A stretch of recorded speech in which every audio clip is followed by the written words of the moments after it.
नमस्कार, मैं हूं कुमार गजेंद्र। जनपद ऑन द स्पॉट में आपका स्वागत है। आज का दिन पत्रकारिता को शर्मसार करने वाला दिन है, जिसे हम चौथा स्तंभ कहते हैं। वो पत्रकारिता आज एक बार फिर से कलंकित हो गई है, खास तौर पे भारत के अंदर। अब पत्रकारिता का क्या वजूद होगा, क्या भविष्य होगा, ये तो भगवान ही जाने। लेकिन कुछ पत्रकारों ने हमारी इस पवित्र पत्रकारिता को कलंकित कर दिया है। सभी पत्रकारों को जो बदनामी इससे मिली है, वो बहुत ही शर्मिंदा करने वाली है, चेहरा छिपाने वाली है। ये बहुत ही इतनी शर्मिंदगी वाली बात है, क्योंकि आज न्यूयॉर्क टाइम्स ने, जिसको हमारा देश बहुत बड़ा अखबार समझता है, उस न्यूयॉर्क टाइम्स ने एक जांच रिपोर्ट में ये छापा है अपने अखबार के अंदर कि इंडिया के अंदर चीनी फंडिंग के जरिए, समझिए इसको, इंडिया के अंदर चीनी फंडिंग के जरिए सरकार के जो भी वहां की तत्कालीन सरकार है, उसके खिलाफ एक प्रोपेगंडा चलाया जा रहा है। ये प्रोपेगंडा देश के, यानी कि भारत के ऐसे पत्रकार चला रहे हैं जो देश विरोधी ताकतों, देश विरोधी काम करने के कारण उनको संस्थानों से निकाल दिया गया था, और उन्होंने यूट्यूब का सहारा लिया और अपने चैनल खोल लिए और अपने वेबसाइट पोर्टल खोल लिए। उन पोर्टल्स के जरिए ये जो पूरा जो चीनी एजेंडा चल रहा था देश के अंदर, देश को अस्थिर करने का, ये बहुत ही भयानक था। और यहाँ पर खबरों के जरिए देश के अंदर जिस तरीके से अस्थिरता पैदा की जा रही थी, वो बहुत शर्मनाक थी। और खास तौर पे इसमें ऐसे बड़े नाम शामिल हुए हैं जिनके बारे में सुनकर भी आपको शर्म आएगी। ये शर्म इसलिए भी आनी चाहिए क्योंकि ये लोग पत्रकारिता के नाम पे जिस तरीके से देश के खिलाफ काम कर रहे थे, मोटी रकम लेकर, फ्री में नहीं कर रहे थे, फ्री में ये काम बिल्कुल नहीं कर रहे थे, लेकिन इन्होंने जो रकम ली है वो कई कई करोड़ रुपए के अंदर है, जिसके अंदर ये अपने आप को ये जताने की कोशिश कर रहे थे कि कितने देशभक्त हैं और देश में किस तरीके की चीजें कराते हैं। ये लेफ्टिस्ट विचारधारा के जो पत्रकार देश के अंदर जो नक्सलवाद को बढ़ावा दे रहे थे, नक्सलवाद के लिए काम कर रहे थे, या लेफ्टिस्ट थे, सरकार के खिलाफ काम कर रहे थे, देश को तोड़ने का काम कर रहे थे, ये बेहद शर्मनाक था। यानी कि चाइना जो चाहता था और अपनी कोई यहाँ पर जिस तरीके की खबरें प्लांट कराना चाहता था, देश के खिलाफ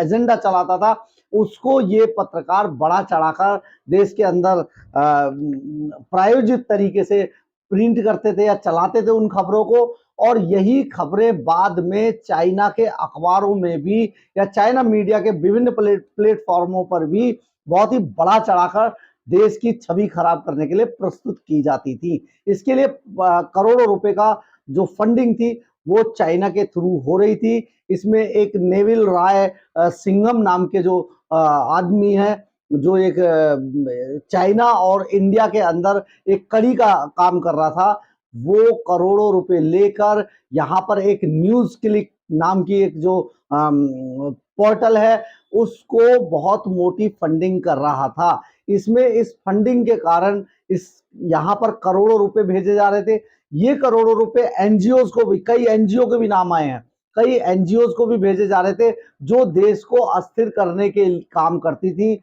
और देश में इस तरीके से एजेंडा चलाती थी या इस तरीके से आंदोलन खड़े करते थे कि ऐसा लगे कि देश जो भारत है उसके अंदर बहुत सारी चीजें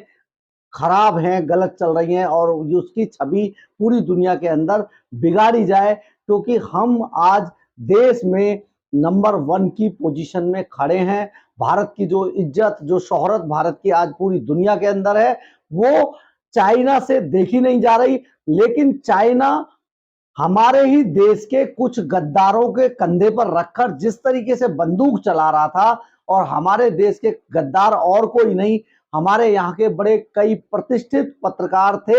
हालांकि वो उन्होंने इतना शर्मनाक काम किया है कि उनको पत्रकार कहना भी पत्रकारों को गाली देना है। ऐसे भी पत्रकार हैं जो अपने बहुत ही सीमित संसाधनों में भी अपनी पत्रकारिता को जीवित रखते हैं, लेकिन ये दलाल पत्रकार जिन्होंने पूरी पत्रकारिता को कलंकित करके रख दिया है, ये देश के दुश्मन थे। इनमें कई लोगों के नाम सामने आ रहे हैं,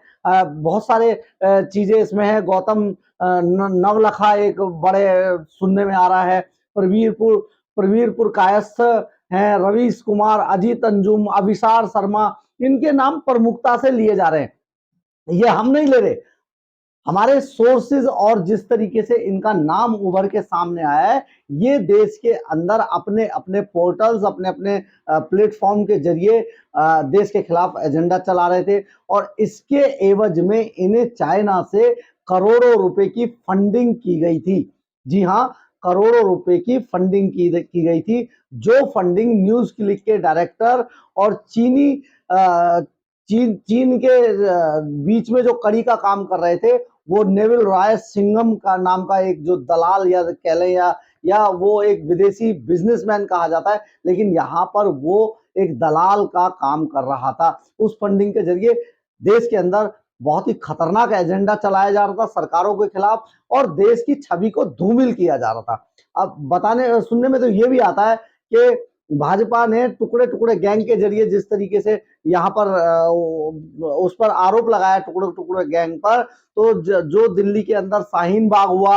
जो दिल्ली के अंदर नॉर्थ ईस्ट में दंगे जो हुए, किसान आंदोलन जो बहुत लंबे समय तक चला, वो मणिपुर दंगे समेत नू दंगों तक में चाइना फंडिंग और इसके लिए एजेंडा चलाने के आरोप लगाए हैं। ये मामला आज राज्यसभा के अंदर बहुत प्रमुखता से उठाया गया, और खास तौर पे राहुल गांधी के खिलाफ भी कई तरीके की टिप्पणियां की गई, क्योंकि बताया जाता है, भाजपा का आरोप है कि कोरोना काल में राहुल गांधी चाइना एम्बेसडर के साथ एक एमओयू साइन करके आए थे, जबकि उनके पास कोई अथॉरिटी भी नहीं थी, और उस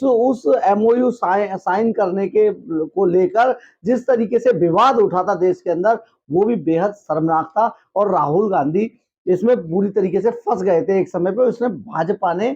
पूरे जोर शोर से इस पूरे मामले को उठाया था,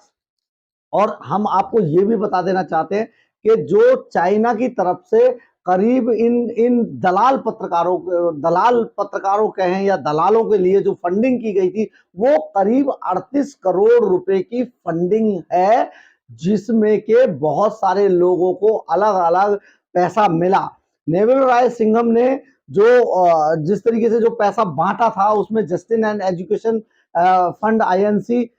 यूएसए की को 27.51 करोड़ रुपया दिया गया, GSPAN LLC यूएसए को 26.98 करोड़ रुपया दिया गया, द ट्री कंटिनेंटल